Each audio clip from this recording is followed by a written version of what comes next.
j'espère que vous allez bien. J'ai le plaisir de vous retrouver aujourd'hui avec la vidéo de mes produits terminés du mois de mai.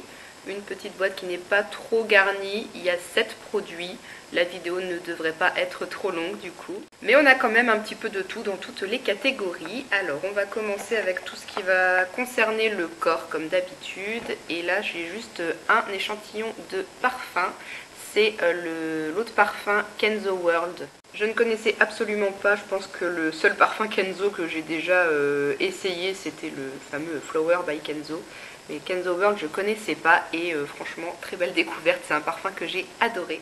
Même si c'est pas une nouveauté du coup parce que je pense que ça fait des années qu'il est sorti ce truc, mais bon moi je le découvre seulement maintenant et j'ai beaucoup aimé. Je suis allée voir les notes parce que je suis absolument nulle pour reconnaître, décrire les odeurs d'un parfum. Et donc les 3 notes principales de ce parfum c'est pivoine, jasmin et en fond de l'ambroxan. Il y a peut-être en note de tête au tout début des notes de fruits rouges je crois. Moi je sentais vraiment ce côté fleuri avec le fond vraiment très sensuel, boisé apporté par l'ambroxan. Et c'est un parfum que j'ai vraiment adoré pour les soirées, franchement je l'ai trouvé top. Il a une bonne tenue, il sent bon, il y a un bon sillage. Et c'est un parfum qui fait vraiment très femme, un peu sexy. Il m'a bien plu ce petit Kenzo World, donc voilà, si j'ai l'occasion de pouvoir le réutiliser, bon acheter le full size je ne sais pas, je suis pas du style à m'acheter des parfums de luxe, mais si j'ai le plaisir de pouvoir le réutiliser, bah, ça sera justement avec grand plaisir.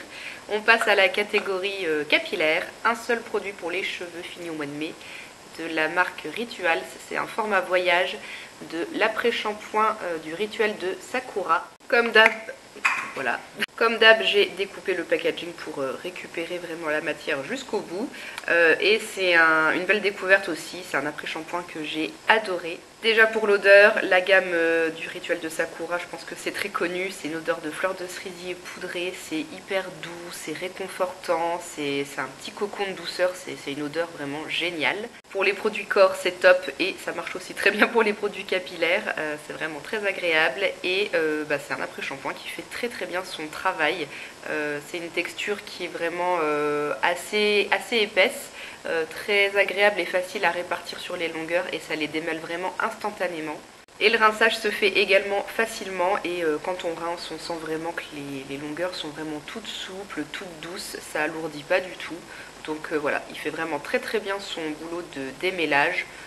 Bon après il va pas nourrir, réparer les pointes abîmées, tout ça, mais voilà, ça démêle bien, ça apporte un minimum de douceur aux longueurs. J'en demande pas plus et puis l'odeur franchement elle est top. Donc super produit, belle découverte que je pourrais peut-être du coup racheter si j'ai envie de me faire plaisir avec autre chose qu'un après-shampoing de supermarché. On passe maintenant à la catégorie des soins visage, 2 produits de la même marque et de la même gamme en plus, de chez Nocibé. Donc il y a d'abord le démaquillant douceur biphasé yeux et lèvres pour yeux sensibles avec de l'eau florale de bleuet. J'avais jamais testé ce biphasé de chez Nocibé et il fallait que je m'en rachète, donc je m'étais dit tiens on va tester celui-là. Bon il est bien, il fait bien son travail mais je connais mieux. Et pour moins cher également, par exemple les biphasés de chez Nivea, le cils des masques de Maybelline ou encore le biphasé de L'Oréal. Ils font tout aussi bien le travail, même mieux je trouve, parce que je devais quand même pas mal insister pour retirer le mascara surtout. Alors qu'avec les autres biphasés que je viens de vous citer, moi je trouve que ça part plus facilement, il y a moins besoin d'insister. Et ça ne coûte pas le même prix non plus, parce que celui-ci il coûte quand même presque 10 €, je crois que c'est 9,90 €. Donc non, les biphasés Nivea, Maybelline, tout ça, ils coûtent quand même moins cher et ils sont plus efficaces. Donc du coup je pense pas que je rachèterai celui-là. Le point positif par contre c'est que effectivement ça respecte bien les yeux sensibles, ça pique pas du tout, ça laisse pas de fini tout gras, tout gênant sur les paupières. Mais niveau rapport qualité-prix je connais mieux, il fait quand même bien son boulot, mais voilà, je ne le rachèterai pas.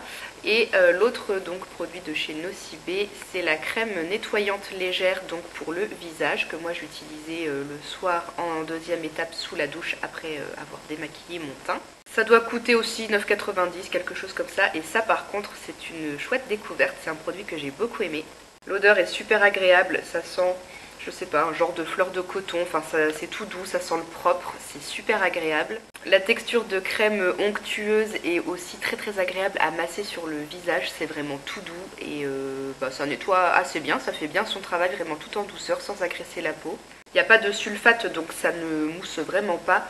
Quand vous massez, ça se transforme un peu en espèce de petit voile un peu lacté comme ça va vraiment faire une mousse très fine, mais c'est vraiment pas agressif pour la peau, donc ça c'est vraiment top. Et puis l'odeur, franchement, c'est un réconfort, c'est vraiment génial ça le soir sous la douche.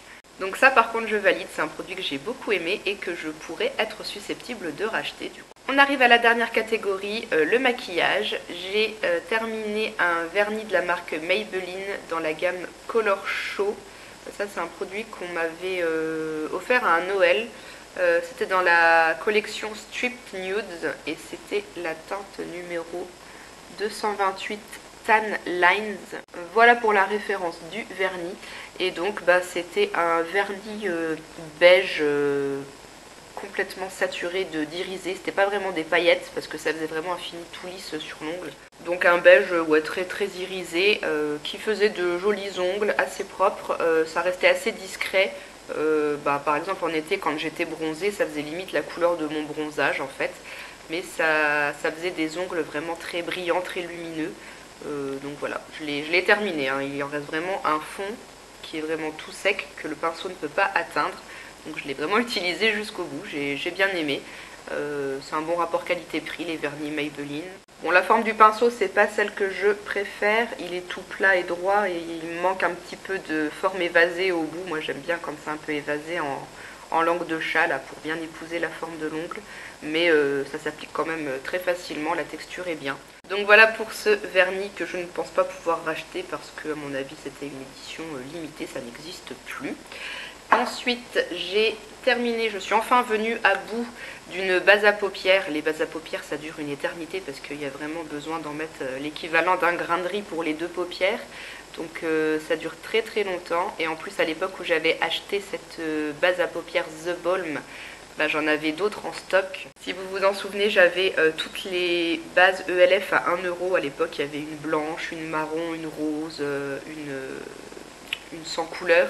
Enfin bref, je les avais toutes et donc en fait je privilégiais celle-là, j'utilisais les bases à 1 euro pour mes maquillages du quotidien et j'avais acheté celle-ci qui coûtait plus cher pour mes maquillages un peu plus spéciaux on va dire. Quand je voulais être sûre que mon make-up tienne vraiment bien la route, donc c'était la base Put a Lid on It de The Balm. Je pense pas qu'on puisse retrouver cette base, j'ai cherché sur les quelques sites où je peux la trouver. C'est marqué que c'est en rupture, donc à mon avis ça n'existe plus. Et c'est une base qui faisait vraiment très bien son travail. C'était vraiment très rare que mon make-up des yeux ne tienne pas et que je me retrouve à la fin de la journée avec tous les fards qui avaient migré dans le pli de paupières. Ça arrivait vraiment très rarement. Donc elle faisait vraiment très bien son travail. La texture était vraiment top. Ça s'étalait facilement sur la paupière. Et c'était l'assurance d'un maquillage qui tient super bien toute la journée. Donc voilà, je suis un peu triste de l'avoir fini et de ne pas pouvoir la racheter. Je l'ai remplacée en plus là par une base pas chère de la marque Golden Rose que j'avais pris sur Beauté Privée et qui ne fonctionne pas parce que 9 fois sur 10 mes fards migrent dans le pli de paupière. Donc j'attends impatiemment les soldes là fin juin pour peut-être chez Sephora trouver une base en réduc. Enfin je vais regarder, mais il faut que je me rachète une autre base à paupières. Et le dernier produit make-up et dernier produit de cette vidéo, c'est un anti-cerne de la marque Révolution. Make-up Révolution, le Conceal and Define Infinité. Donc un anti-cerne qui promet longue tenue, blablabla. J'avais pris ça sur Beauté Privée. Et je m'étais un peu plantée sur la teinte. J'avais pris celle-ci. Alors le focus, voilà. La C10.2. Que je pensais qui serait adaptée à ma carnation printemps, été, une fois que j'aurais un peu bronzé. Sauf qu'au final, c'était un peu trop clair et surtout c'était un peu trop rose par rapport à moi qui ai un teint plutôt jaune doré. Bon, je sais pas si vous arriverez vraiment à voir quelque chose, mais le sous-ton était quand même un peu trop rose, moi je trouve, pour ma peau. Pour en étalant, je sais pas si on arrivera à se rendre compte de la couvrance. Ça couvre pas trop mes veines. Je pense qu'on les voit encore. Bon, en même temps, là, j'ai pas mis beaucoup de produits. Il en reste pas en même temps, il est fini. Donc non, bon, sur la main, là, on peut pas trop se rendre compte. Bon, pour la couvrance, moi, j'ai quand même trouvé que ça couvrait pas mal au niveau des cernes. Mais c'est une texture qui, je trouve, était trop épaisse à mon goût.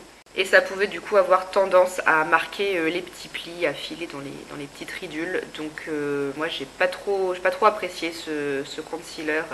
Dans la texture c'est trop épais, c'est pas ce que j'aime. Et du coup en plus comme la couleur ne convenait pas trop, bah, je l'utilisais très souvent mélangé à un autre du coup pour avoir une teinte qui matche à peu près avec la couleur de mon teint. Donc je l'ai très peu utilisé seul en fait, donc du coup comme je le mélange à un autre produit je peux pas vraiment avoir un avis bien tranché dessus, mais les quelques fois où je l'ai vraiment utilisé seul, j'en mettais pas beaucoup du coup parce que la texture sinon ça faisait trop épais et j'aimais pas du tout le rendu que ça faisait sur mon contour de l'œil. Donc voilà pour ce produit que je ne rachèterai pas. Et ça sera donc tout pour mes produits terminés du mois de mai. J'espère que la vidéo vous a plu, que les avis que je vous donne pourront peut-être vous aiguiller dans vos futurs achats, vous donner vous aussi envie peut-être de découvrir par exemple l'après-shampoing de Rituals ou la crème nettoyante pour le visage de chez Nocibé. En tout cas moi je vous recommande sans problème de les tester parce que je les ai adorés. Voilà, n'hésitez pas à venir papoter avec moi dans les commentaires si vous le souhaitez. Je vous fais plein de bisous et je vous dis à bientôt dans une prochaine vidéo. Ciao!